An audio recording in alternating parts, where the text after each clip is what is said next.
Fala, meu amigo! Hoje nós temos um episódio muito importante. O tema é como lidar com pessoas orgulhosas dentro da igreja.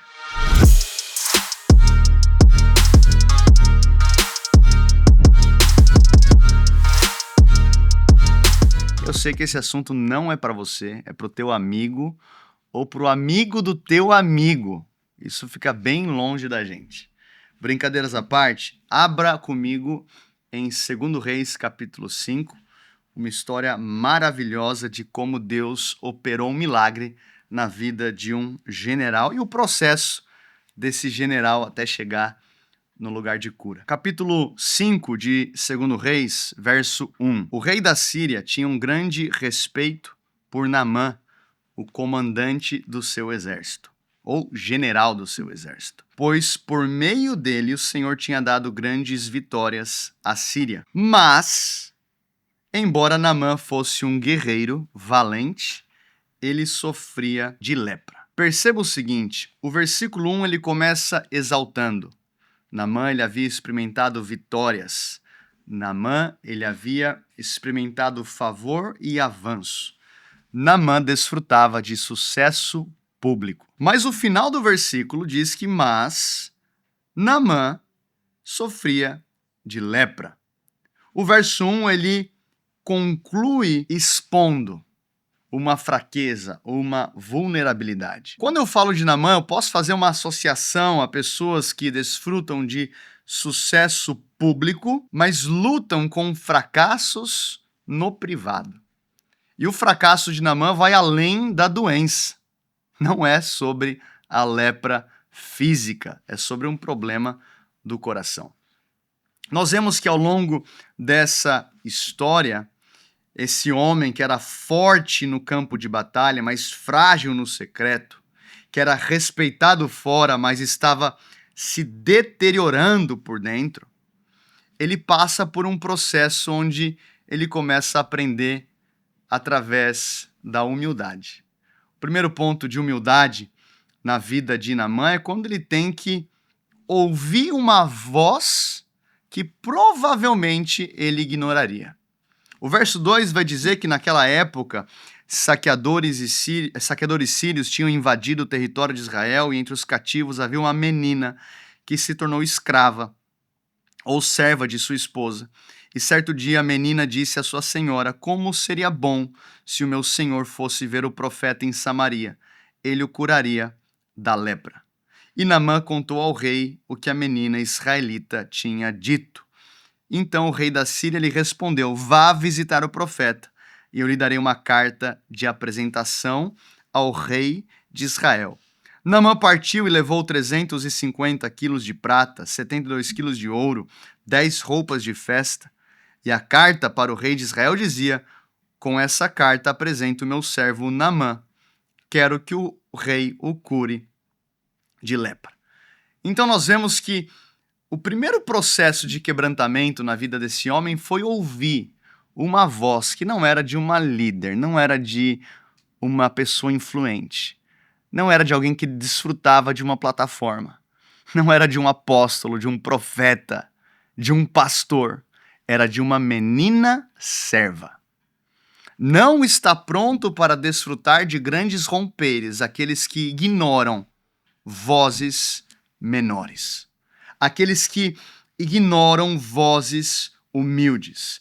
Nós vemos que Deus constantemente escolhe coisas loucas para confundir os fortes. Citação atribuída a D. L. Moody, ele dizia: Deus usa pessoas comuns para fazer coisas extraordinárias ou incomuns. A pergunta que eu faço para você nesse ponto 1 é: você ainda ouve pessoas que estão em uma posição inferior a você?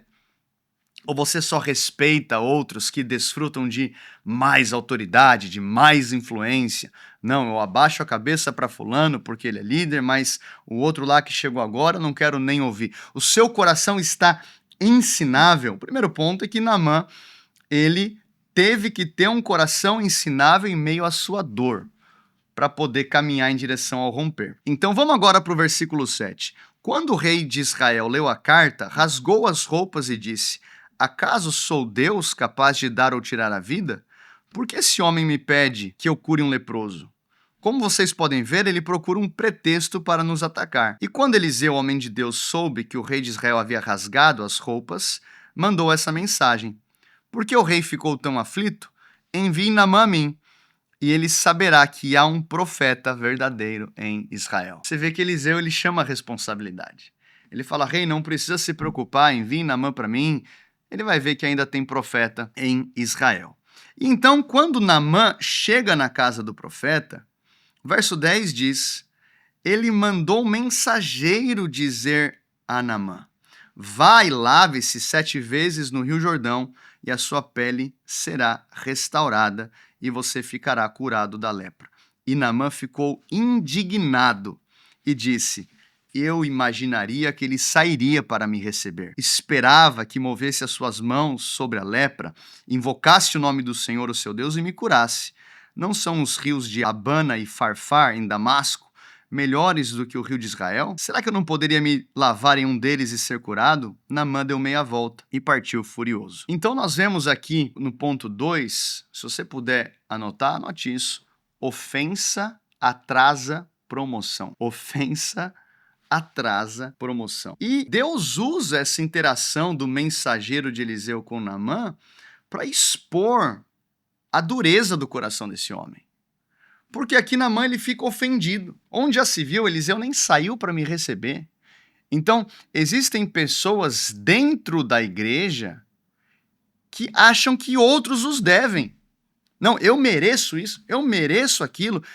Fulano tem que falar comigo, eu preciso de uma oportunidade, eu preciso de uma chance. E Eliseu, meu irmão, ele nem saiu para recebê-lo. Só que isso feriu o ego de Naamã.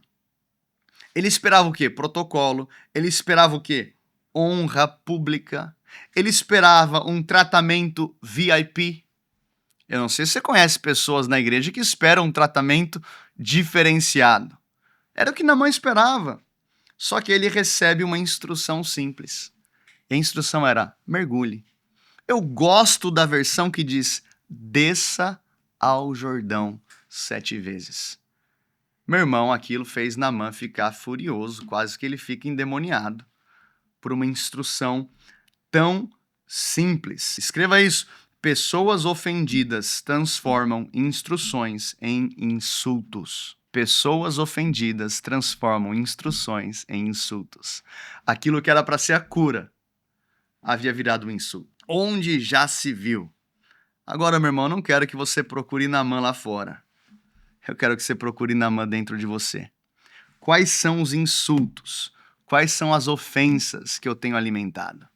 Quais são as frases simples que eu poderia ter simplesmente ouvido, respeitado, obedecido, mas eu prefiro me posicionar como Naamã, por quê? Porque eu merecia um tratamento VIP. Tiago 1:21 diz: recebei com mansidão a palavra, em que em vós é implantada, a qual é poderosa para salvar a sua alma. Essa palavra de Deus salva, restaura a nossa alma, mas precisamos recebê-la com mansidão. Ponto 3, o problema não era o Jordão, era o orgulho. Não é que era o Jordão, não é que ele estava pensando no rio lá de Damasco, o problema era o sentimento de rejeição, o sentimento de abandono que Naamã teve que lidar. Ele então desprezou o Jordão, mas o problema era mais profundo, era o coração. E aí ele entra aqui numa comparação. Existem pessoas que gostam de comparar. Não, lá em Damasco é muito melhor, o rio da minha terra é muito melhor. São pessoas que querem resultado, mas resistem ao processo. O Jordão, ele representava descida, ele representava humilhação, ele representava simplicidade, ele representava obediência. Naamã não queria nada disso. Ele não queria descer. Podemos fazer um paralelo aqui com um texto lindo de Filipenses 2:8, quando o apóstolo Paulo diz que Jesus ele abriu mão, né? Vai falar de Jesus abrindo mão da sua glória, ele se humilhou. Olha o que diz lá o verso Filipenses, capítulo 2, versículo 7. Ou vamos do 6. Vai falar sobre o esvaziamento de Cristo, né? Embora sendo Deus, ele não considerou o ser igual a Deus, que o ser igual a Deus fosse algo que devesse apegar. Em vez disso, esvaziou-se a si mesmo, assumiu a posição de escravo, nasceu como ser humano, veio em forma humana, humilhou-se e foi obediente até a morte e morte de cruz. Por isso Deus o elevou ao lugar de mais alta honra e lhe deu o nome que está acima de todo o outro nome. Então Jesus ele escolheu esvaziar-se, se humilhou e foi promovido. Você conhece na Bíblia outro que tentou crescer, que quis crescer acima de Deus e foi derrubado. Nós precisamos nos quebrantar, precisamos descer ao Jordão. A outra coisa que nós vemos aqui nesse texto, ponto 4, é uma mentalidade de merecimento que tinha que ser quebrada. Naamã ele leva prata, ele leva ouro, ele leva roupa, ele acha que ele pode comprar milagre. Ele acha que ele pode comprar favor com dinheiro. Então, pessoas ofendidas frequentemente desenvolvem uma mentalidade de merecimento. Depois de tudo que eu fiz, eu merecia mais, não me valorizaram, mas Eliseu não queria dinheiro. Ele queria testar a rendição e a submissão de Naamã. Quando Naamã ele dá a meia volta furioso, Eliseu não vai atrás, preocupado. Volta aqui, eu estava só aqui te testando. Não, ele deixa. E aí a palavra diz que os próprios servos de Naamã viram para o Senhor e dizem, Senhor, se ele pedisse algo difícil, você não faria? Ele pediu algo tão fácil.